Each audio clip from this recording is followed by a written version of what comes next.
বিসমিল্লাহির রহমানির রহিম। আজকে বিজয়ের এই দিনে মতলব দক্ষিণ উপজেলার বিভিন্ন রাজপথ প্রদক্ষিণ করে আপনারা যারা এখানে উপস্থিত হয়েছেন, আমি সবাইকে বাংলাদেশ জাতীয়তাবাদী দল বিএনপির ভারপ্রাপ্ত চেয়ারম্যান জনাব তারেক রহমানের পক্ষ থেকে আন্তরিক শুভেচ্ছা এবং অভিনন্দন জানাচ্ছি। প্রিয় ভাইয়েরা, আজকে এই এলাকায়, আমাদের এলাকায় এখন সবাই কাজের দিন, অত্যন্ত ব্যস্ত। তারপরও সেই মহামায়ার পাশাপাশি আমাদের কোটরা বন্ধ থেকে শুরু করে পিতাম্বরদী পর্যন্ত এই সুবিস্তৃত মতলবের বিভিন্ন এলাকা থেকে যারা এখানে উপস্থিত হয়েছেন, তাদেরকে আমি আমার অন্তরের অন্তঃস্থল থেকে আন্তরিক কৃতজ্ঞতা এবং ধন্যবাদ জানাচ্ছি। আপনারা সত্যি প্রমাণ দিয়েছেন যে আপনারা সেই অতীত থেকে শুরু করে অদ্যাবধি রাজপথ ছেড়ে যাননি। আপনারা স্বৈরাচারকে ভয় পাননি। আপনারা এখনো রাজপথে সজাগ আছেন। আগামীতে বাংলাদেশ জাতীয়তাবাদী দলের সরকারকে ক্ষমতায় দেখার জন্য, তারেক রহমানকে প্রধানমন্ত্রী হিসাবে দেখার জন্য আপনারা সবাই উন্মুখ হয়ে আছেন। আমরা এক ক্রান্তিকাল অতিক্রম করছি। আপনারা জানেন, বাংলাদেশে এখন একটি বিভেদের রাজনীতি তৈরি করার জন্য, দেশকে অস্থিতিশীল করার জন্য একটি চক্র নানানভাবে কাজ করে যাচ্ছে। সেই ক্ষেত্রে আপনাদের সবাইকে সজাগ থাকতে হবে, সতর্ক থাকতে হবে এবং আগামী দিনে যে কোনো ষড়যন্ত্রকে মোকাবেলা করে সঠিক সময়ে সঠিক সিদ্ধান্ত আমাদেরকে নিতে হবে।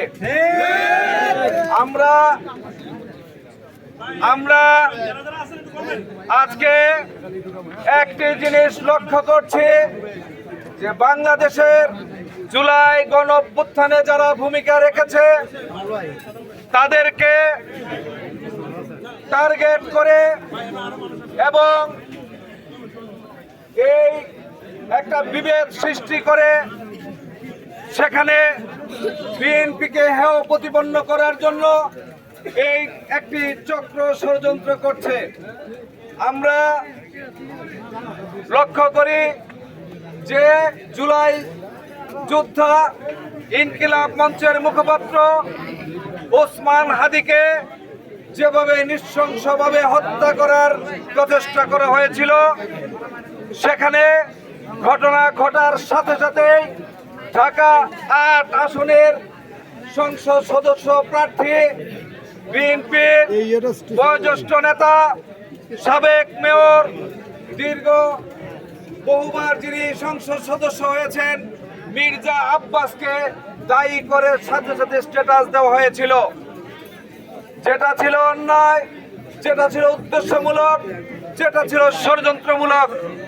আমরা তারপরে সেখানে তাৎক্ষণিকভাবে মির্জা আব্বাস সাহেব ঢাকা মেডিকেল কলেজ হাসপাতালে হাদিকে দেখতে গিয়েছিলেন। সেখানে দেখা গেছে মব সৃষ্টি করার চেষ্টা করা হয়েছিল।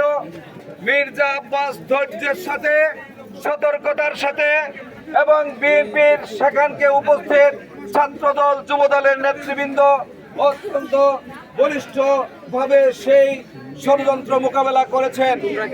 তারপরে প্রমাণ হয়েছে এই ঘটনার সাথে বিএনপি কোনোভাবেই সম্পৃক্ত নয়।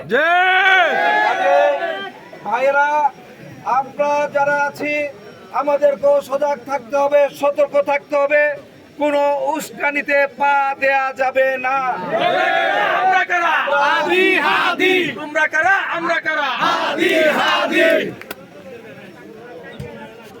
আমরা সবাই মিলেমিশে একটি সুন্দর রাষ্ট্র গঠনের জন্য আমরা আমাদের প্রিয় মতলব উত্তর দক্ষিণকে সুন্দরভাবে সাজানোর জন্য অবশ্যই আমরা আগামীতে বিএনপি সরকারকে দেখতে চাই। সেই বিএনপি ক্ষমতায় আসলে আমাদের স্বপ্ন বাস্তবায়িত হবে। প্রতিটি ঘরে ঘরে পরিবারের মহিলা প্রধানদেরকে দিয়ে ফ্যামিলি কার্ড প্রদান করা হবে। সেখানে স্বাস্থ্য সুরক্ষার জন্য স্বাস্থ্য কার্ড প্রদান করা হবে। কৃষি নির্ভর বাংলাদেশকে বিশ্বের বুকে সুন্দরভাবে দাঁড় করানোর লক্ষ্যে প্রতিটি পরিবারকে কৃষক পরিবারকে কৃষি কার্ড দেওয়া হবে। বেকারত্ব দূরীকরণের জন্য সেখানে প্রথম 1.5 বছরের মধ্যে 1 কোটি কর্মসংস্থানের ব্যবস্থা করা হবে। তারপর তাছাড়াও অনেক ভালো ভালো আমাদের কর্মসূচি রয়েছে, যেগুলি বাস্তবায়ন হলে বিশ্বের বুকে বাংলাদেশ সগৌরবে দাঁড়াতে পারবে। বাংলাদেশ কারো কাছে মাথা নত করবে না, বাংলাদেশ কারো কাছে নিজেদেরকে বিলিয়ে দেবে না। বাংলাদেশের নেত্রী দেশনেত্রী বেগম খালেদা জিয়া বলেছিলেন, বিদেশে আমাদের বন্ধু আছে কিন্তু বিদেশে আমাদের কোনো প্রভু নাই। এ কথা আমরা বিশ্বাস করি। আমাদের প্রতিবেশী দেশগুলি যারা আছে আমরা বন্ধু প্রতিম দেশ হিসেবে সবাইকে দেখতে চাই। বাংলাদেশের যে সকল সন্ত্রাসীরা বাংলাদেশে অপকর্ম করে তারা আমাদের প্রতিবেশী রাষ্ট্রে প্রশ্রয় দেওয়া থেকে বিরত থাকতে হবে। সন্ত্রাসীদেরকে বাংলাদেশের আইন শৃঙ্খলা বাহিনীর হাতে তুলে দিতে হবে, এটা আমাদের দাবি।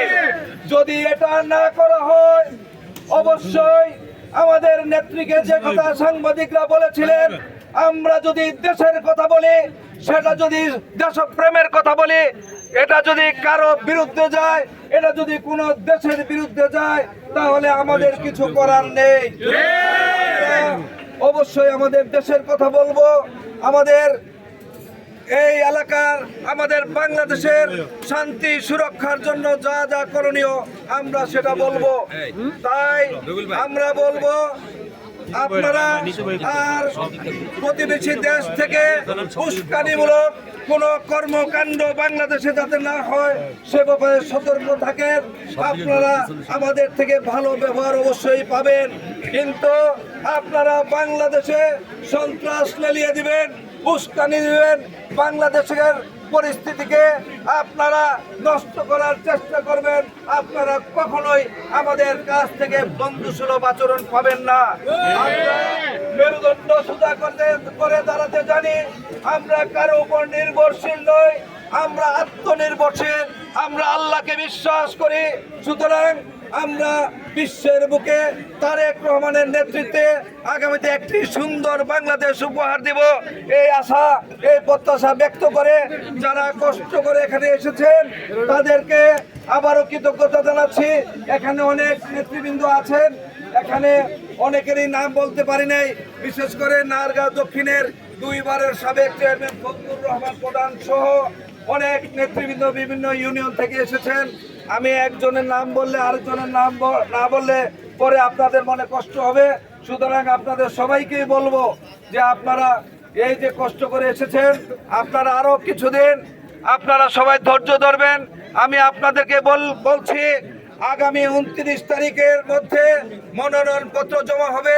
সেখানে দলের পক্ষ থেকে চূড়ান্ত প্রার্থী যখন মনোনীত করা হবে অবশ্যই আমরা প্রত্যাশা করি রিভিউতে অবশ্যই আমাদের নাম ইনশাল্লাহ আসবে।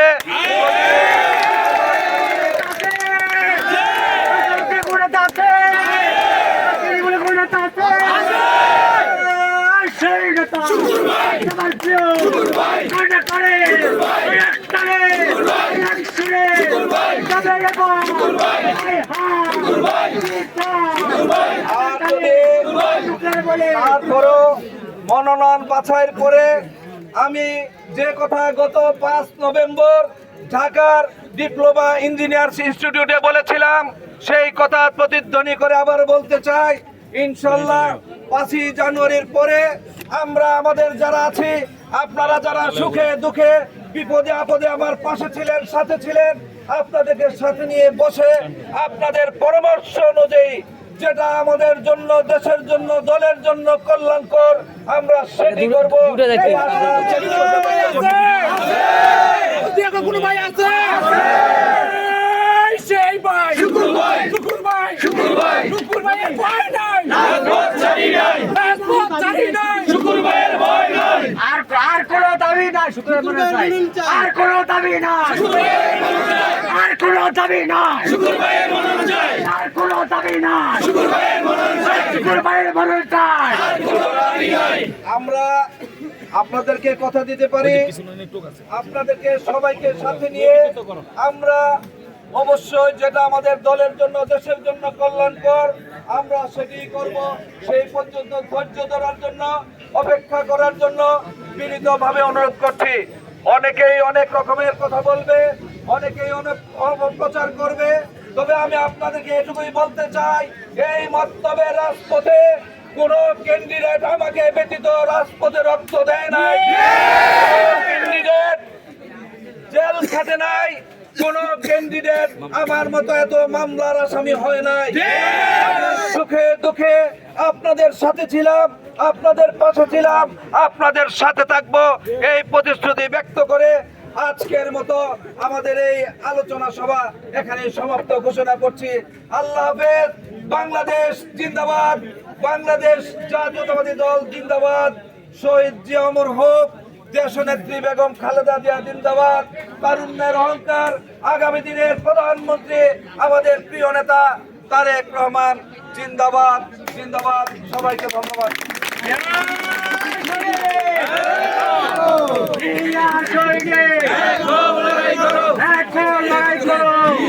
সৈনিক